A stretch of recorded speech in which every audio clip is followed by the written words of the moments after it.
Bonjour, soyez bénis dans le beau et précieux nom de notre Seigneur Jésus-Christ. Que la grâce qui nous a été accordée par le Père dans le Christ vous soit multipliée au nom de Jésus-Christ. Amen. Je salue tous mes frères dans le monde entier, tous mes frères chrétiens. Amen. Je voudrais nous lire un passage.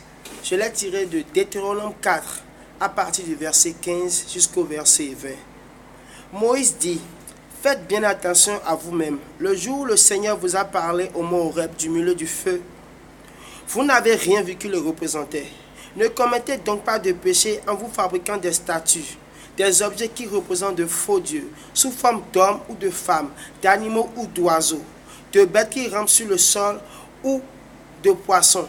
Quand vous regardez le soleil, la lune et les étoiles, tous les astres qui sont dans le ciel, ne vous laissez pas entraîner à les adorer et à les servir. Le Seigneur votre Dieu a laissé cela aux autres peuples de la terre.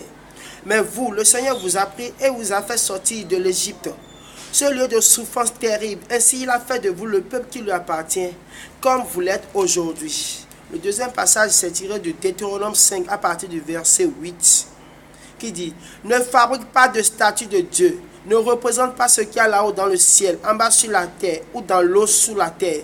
Ne te mets pas à genoux devant ces dieux.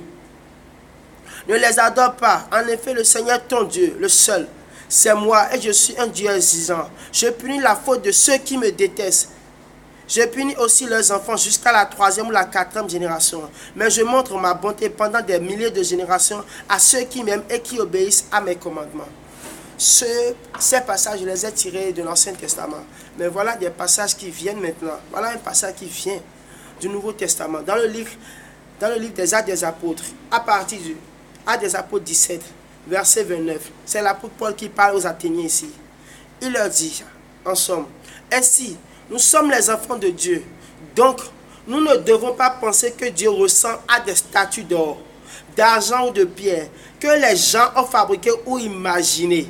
Les humains ont fabriqué ces choses parce qu'ils ne connaissent pas Dieu. Mais Dieu ne tient plus compte de ce temps-là. Maintenant, il appelle tous les habitants de tous les pays à changer leur vie.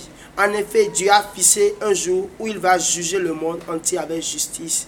Il a choisi un homme pour cela et il l'a relevé de la mort. De cette façon, Dieu a montré à tous que cet homme était bien le juste qu'il avait choisi, Jésus-Christ, notre Seigneur Sauveur. Ce passage que je viens de lire maintenant, la Bible est claire, frères et sœurs. Ceux qui se disent chrétiens, qui sont encore dans le monde, qui s'agenouillent devant des statues, qui adorent des hommes, des anges, oh my God. L'Éternel n'a pas dit à un ange: bien-aimé. L'Éternel n'a pas dit à un ange: viens t'asseoir à la droite, à ma droite. Non. Celui qui est mort à la croix pour nous, c'est le Christ. Nous n'avons pas à adorer, nous chrétiens, nous n'avons pas à croire aux horoscopes. Je dis non, tu n'es pas un poisson. Tu n'es pas un taureau, tu n'es pas désigné par un signe horoscopique. Bien-aimé dans le Seigneur, tu n'es pas plus petit qu'un ange.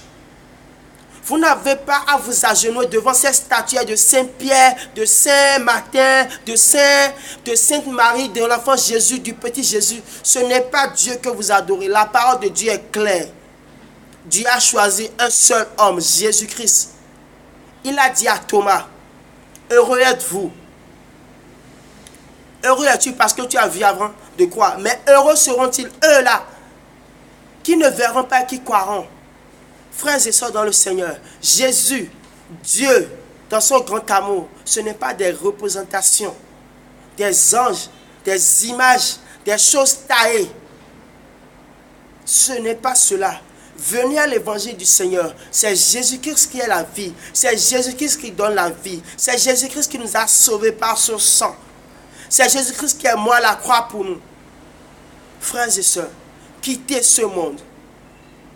Et je dis également à tous ceux-là, tous ces serviteurs de Dieu qui ne le servent pas dans la vérité, tous ceux-là qui conduisent le peuple de Dieu dans le malheur, répentez-vous. Vous prêtres, vous dirigeants, qui taillez des pierres, des anges, dites que des anges, mais des choses de ce monde, des poissons, des choses dans la mer ou bien sur la terre et dites aux hommes de les adorer, que c'est Dieu qui a voulu cela. Vous qui dites aux gens qui doivent aller faire la divination, qui doivent consulter par des choses, ce n'est pas Dieu. Repentez-vous.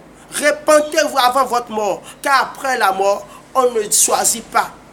On ne dit pas, Seigneur Jésus, je veux te prendre. Non.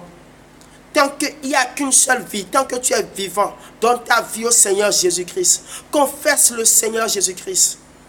Jésus-Christ t'aime, mon frère. Jésus-Christ t'aime. Dieu t'aime tellement. C'est pour cela qu'il a envoyé son Fils unique, Jésus-Christ, afin qu'il te sauve, toi, mon frère. Ta situation n'est pas encore finie. Ce problème ne peut pas te tuer. Ce qui t'ont dit ne pourra pas t'arriver. Viens à Jésus-Christ, il va te libérer. Il est la source d'eau vive. Amen. Je salue tous mes frères chrétiens de la Côte d'Ivoire, les Luguériens, l'évangéliste Marc Lébreux, tous mes sœurs de la Côte d'Ivoire, tous mes frères de France, de la francophonie et anglophone également. Je salue Semaï, je salue également tous mes frères, Assel Lévy, ceux que j'ai oubliés. Oh, je vous salue dans le beau et précieux nom du Seigneur Christ. Que l'évangile aille toujours de l'avant. Je salue tous mes prédécesseurs, prophètes bénis de l'Éternel, ou un pasteur de l'Éternel. Je dis, apportons la vraie évangile aux gens. Ils ont besoin de cela. Le monde a besoin de l'évangile. Les temps sont pénibles. Rachetons le temps. In the name of Jesus, je prie maintenant que toute personne avec un fardeau ou bien un lien, que l'onction de Dieu fasse couler cela, afin que la gloire de Dieu se révèle maintenant dans leur vie. In the name of Jesus.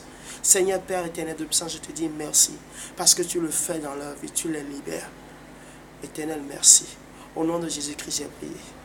Soyez bénis. Christ est la solution. Amen.